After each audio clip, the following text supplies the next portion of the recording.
और वो खा ले और उसका पेट भर जाए, उससे भी ज्यादा हो, तो वो एक अन्न के दाने को अपने साथ ले लेती है और उसे पृथ्वी में गाड़ देती है।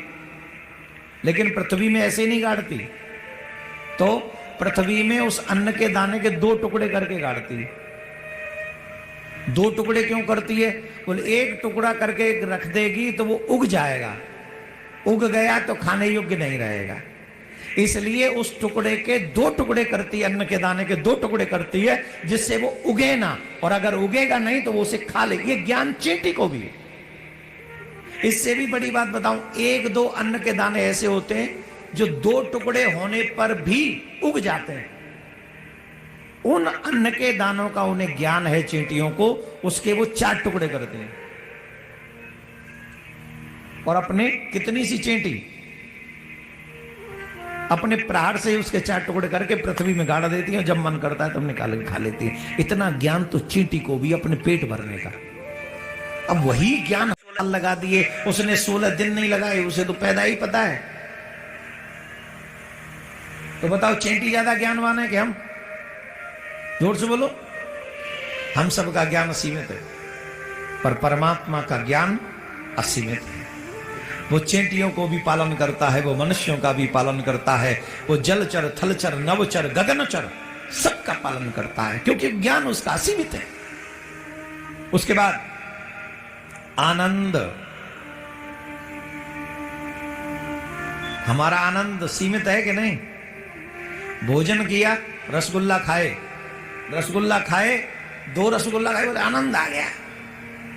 जजमान बोले एक और खाओ, हमारे लिए खा लो, चलो खा लेते हैं। एक और खा लिया, हाँ बहुत आनंद आ गया।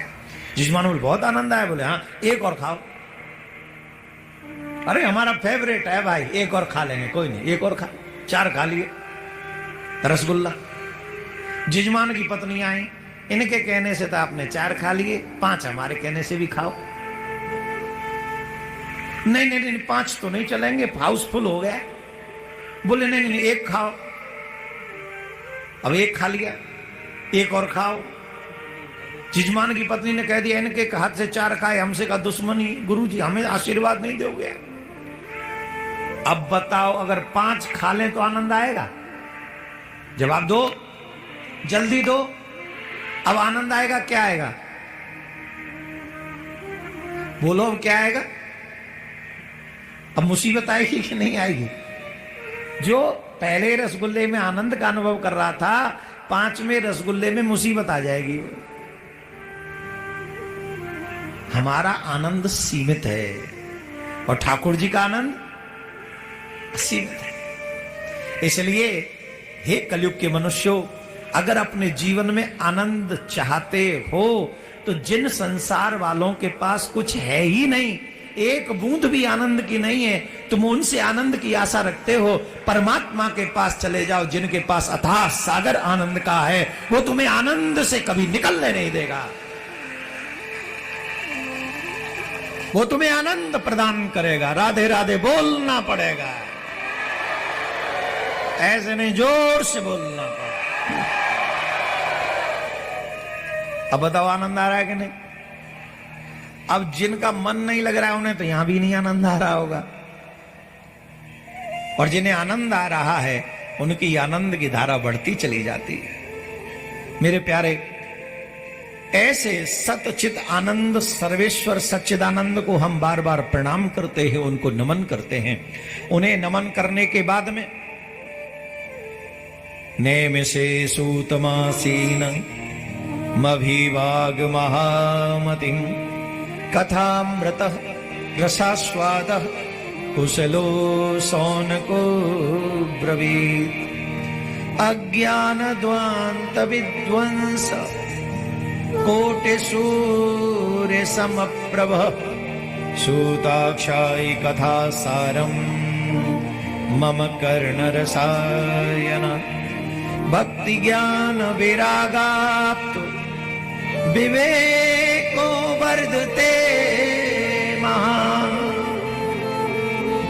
माया मोह निराश्य वैष्णवे क्रियते कथम। इहि घोर कलो प्रायो जीवस्य सुरतां गतः क्लेश क्रांतस्य तस्यैव शोधने किं परायणम। ये देखिए, आज जो कलयुग में प्रत्यक्ष हो रहा है वही प्रश्न सूत जी महाराज ने किया, जो अभी घर घर में हो रहा है। हर एक घर में यही हो रहा है, जिनको प्रश्नों के माध्यम से सूत जी महाराज से पूछ रहे हैं सौनकादिक ऋषि। नैमिषारण्य में जब सूत जी महाराज पधारे तो सौनकादिक ऋषियों ने प्रश्न किया, हे मुनिश्रेष्ठ, आपका जो ज्ञान है वो करोड़ों सूर्यों के समान है, और संसार के कलयुगी लोगों का जो अंधकार है, उस अंधकार रूपी तिमिर का नाश करने के लिए आपके ज्ञान रूपी सूर्य की आवश्यकता है। इस संसार में हम आपसे कुछ प्रश्न करना चाहते हैं,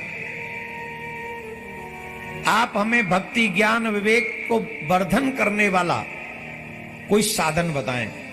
क्यों इस कलिकाल में इस माया मोह से अपना पीछा छुड़ाते हैं, उसी में फंसे हैं।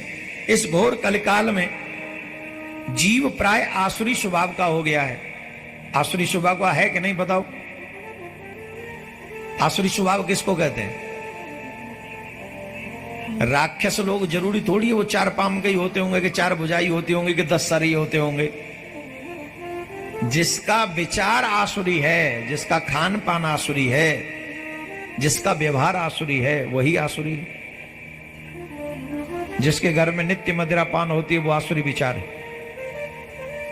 जहां मांस भक्षण होता हो वो आसुरी है। जहां जुआ खेला जाता हो वो आसुरी प्रवृत्ति है। जहां माता पिता का अपमान होता हो, जहां बड़ों का अपमान होता हो। जितने भी बच्चे यहां पर बैठे हैं बताइए, जितने भी युवा बच्चे बैठे हैं, कौन से स्कूल में अभी ये सिखाया जाता है कि माता पिता के पैर छूने चाहिए? सबसे पहले ये सिखाया जाता है गुड मॉर्निंग करना चाहिए, रात में गुड नाइट करना चाहिए। यार बाढ़ में गई गुड मॉर्निंग गुड नाइट, काय को करें गुड मॉर्निंग गुड नाइट? चूल्हे में दे दे या गुड मॉर्निंग है गुड नाइट है? हमारी तो प्रातः काल उठ के रघुनाथा, मात पिता गुरु नावई माथा। बचपन से ही झुकना सीखो। बुराई के आगे कभी झुको मत, और अच्छाई के आगे कभी अकड़ो मत। और संसार में अगर सबसे ज्यादा अच्छाई है तो तुम्हारी मां के चरणों में है, तुम्हारे पिता के चरणों में है। मनुष्य से ज्यादा आशा नहीं रखनी चाहिए, चाहे वो स्त्री हो या पुरुष। और दुर्भाग्य है आज इस बात का कि बच्चों को मां बाप के आगे झुकने में शर्म आती है। आती कि नहीं आती बोलो? गुड मॉर्निंग डैड, बलाई टली। गुड मॉर्निंग कह दिया, बलाई टल गई, खत्म, झुकना ही नहीं। देखो दुनिया में किसी से मिलो, उससे गुड मॉर्निंग बोलो, गुड आफ्टरनून बोलो, गुड इवनिंग बोलो, गुड नाइट बोलो, whatever you want to you can say. But जब सुबह ब्रह्म मुहूर्त या सुबह जब स्कूल जाओ, अपने माँ बाप के आगे अंग्रेज मत बनो, अपने माँ बाप के आगे सनातनी ही बनो। बेटी हो तो हाथ जोड़ के अपने माँ बाप को नमस्ते करें, राधे राधे बोलें, जय श्री राम बोलें। जो भी आपके देवी देवता हैं, कुल देवी देवता, उनका नाम लेकर उनको प्रणाम करें। बेटियां और बेटे माता पिता के चरणों में साष्टांग होकर दंडवत करें, प्रणाम करें, चरण छुएं और आशीर्वाद लें अपने माँ बाप का बचपन से।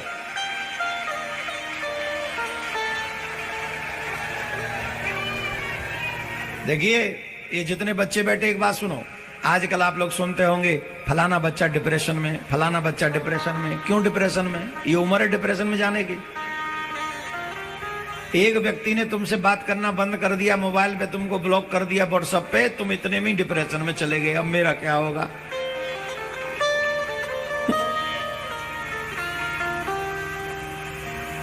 एक व्यक्ति ने तुम्हें ब्लॉक कर दिया बस, और इसी चक्कर में डिप्रेशन में चले गए। अरे तुमको खुश होना चाहिए कि अच्छा हुआ नरक का द्वार बंद हो गया।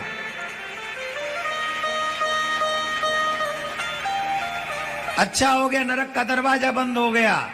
मैं ही गलत था, मुझे ठाकुर जी ने सही दिशा दिखाने के लिए ये काम किया। चलो सनातन की ओर चलते हैं, अपने माता पिता के चरणों में सर झुकाते हैं।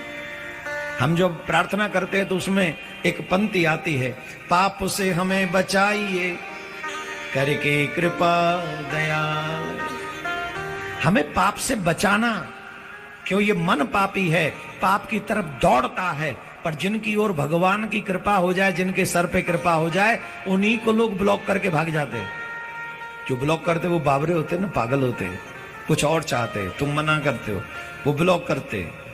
इसका मतलब है ठाकुर जी ने तुम्हें पाप से बचा लिया। तो इसमें डिप्रेशन में जाने की क्या जरूरत है, खुशी होना चाहिए।